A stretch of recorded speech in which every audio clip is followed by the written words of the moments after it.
Bienvenidos a Sapiencia Médica, el espacio donde transformamos la fisiopatología en decisiones clínicas. A ver, esta es una de esas situaciones que vemos todos los días en urgencias, ¿verdad? Un verdadero reto tanto diagnóstico como terapéutico, que nos exige actuar con muchísima precisión. Hoy, justamente, vamos a meternos de lleno en la nueva Guía de Práctica Clínica Colombiana del 2023 para la infección de vías urinarias complicada. Y vamos a responder estas preguntas, pero con evidencia adaptada a nuestro contexto. Ok, empecemos por lo básico, pero que es clave. La guía aquí es súper clara. Una IBU se considera complicada, no tanto por el microorganismo, sino por el paciente. Estamos hablando de personas que tienen factores de base, comorbilidades, que hacen que la infección no se comporte como uno esperaría. Entender esto desde el principio es el primer paso, y el más importante, para clasificar bien el riesgo y, por supuesto, elegir el manejo correcto. Entonces la pregunta del millón es, ¿a quiénes exactamente metemos en este grupo? La guía nos da una lista bien específica de estas poblaciones. Mira en esta lista. Es que, piénselo, una IBU en un hombre ya de entrada es complicada, no hay que darle más vueltas.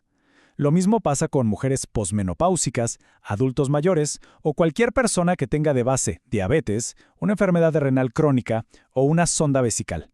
Identificar a estos pacientes desde que llegan es fundamental, porque todo su manejo va a ser completamente diferente al de una IBU no complicada. Listo, ya sabemos quién está en riesgo. Ahora, el siguiente paso.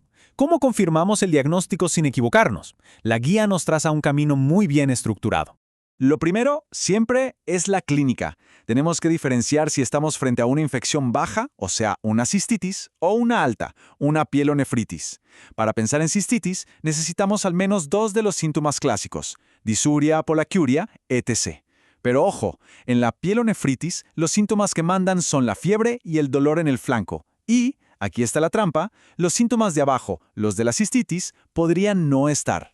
Y aquí tenemos nuestro mapa de ruta. Este algoritmo nos integra todo el proceso. Fíjense cómo partimos de la sospecha clínica. Si se cumplen los criterios, el paso que sigue, que es clave, es aplicar los factores de complicación que acabamos de ver. Es justo en esa división donde se decide si necesitamos sí o sí un urocultivo y un manejo más agresivo. Este esquema es para no perdernos. Y acá, muchísima atención, porque esto es un clásico. En el paciente adulto mayor, los síntomas del libro de texto pueden brillar por su ausencia. La infección puede debutar como un delirium, una caída que no sabemos de dónde salió, o un cambio agudo en su continencia. En este grupo, muchas veces la IBU es un diagnóstico de exclusión, y que no haya fiebre no descarta nada. Esta tabla es oro puro. Resume perfectamente lo que sí hay que hacer y lo que nunca hay que hacer. El mensaje principal es siempre tomar urocultivo antes de poner la primera dosis de antibiótico. Y del otro lado, los errores a evitar. Por favor, no diagnosticar solo porque la orina se ve fea. Y sobre todo, no tratar una bacteriuria asintomática. Y otro punto clave, no pedir urocultivo de control si el paciente mejoró. Muy bien. Diagnóstico encaminado. Ahora sí, llegamos al momento de la verdad, la decisión terapéutica. ¿Con qué antibiótico arrancamos de manera empírica? Pensando en nuestra realidad en Colombia. Miren qué inteligente este abordaje, es puro uso racional de antibióticos. Para una pielonefritis, la guía nos propone ir escalando con cefalosporinas. Para un paciente de bajo riesgo, empezamos con una de primera generación. Si ya usó antibióticos recientemente, subimos un escalón a segunda generación.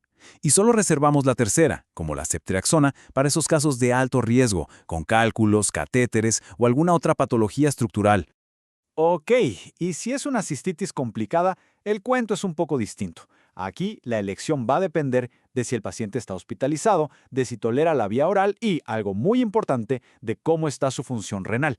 Fíjense que el algoritmo nos lleva a escoger entre opciones como cefazolina, nitrofurantoína o fosfomicina. Y siempre nos recuerda que hay que reevaluar la clínica a las 48 horas. Pero bueno, empezar el antibiótico es apenas la mitad del trabajo. La clave del éxito de verdad está en la revaloración y en saber cuándo, y sobre todo cuándo no, ajustar la terapia. Y aquí viene el que para mí es el concepto más importante y a veces el más contraintuitivo de toda la guía. Escuchen bien lo que dice textualmente. Si el paciente está mejorando clínicamente a las 48 horas, no se cambia el antibiótico. Así de simple. Incluso si el antibiograma nos dice que es resistente. Esta es la perla clínica para llevarse a la práctica mañana mismo. La clínica manda. Si el tratamiento que pusimos está funcionando, si el paciente está mejor, seguimos con ese. Tratamos pacientes, no reportes del laboratorio. Cambiar el antibiótico solo por lo que dice el papel podría ser contraproducente. Y la otra pregunta, ¿por cuánto tiempo? La guía es clara en promover esquemas más cortos y efectivos. Se acabaron esos esquemas de 14 días para todo. Para una pielonefritis con 7 a 10 días es más que suficiente. Y para una cistitis complicada, 5 días en mujeres y 7 días si es en hombres o alguien con catéter. Para que no se nos escape nada, vamos a repasar rapidito los errores más típicos que todos debemos evitar. El campeón de los errores y una de las principales causas de uso inadecuado de antibióticos. Tener bacterias en la orina sin ningún síntoma no es una infección, es una colonización. Tratarlas solo genera resistencia, no ofrece ningún beneficio, y esto es especialmente cierto en los adultos mayores. Y el segundo error más frecuente. Si el paciente ya terminó su tratamiento y se siente bien, está asintomático, no hay ninguna razón para pedirle un urocultivo de control o para darle de alta. Es un gasto innecesario de recursos que no va a cambiar para nada nuestra conducta. Bueno, ya para ir cerrando y que todos estos conceptos queden bien grabados, les tengo una mnemotecnia súper útil y fácil de recordar. Para recordar los pasos vamos a usar la palabra cultivo.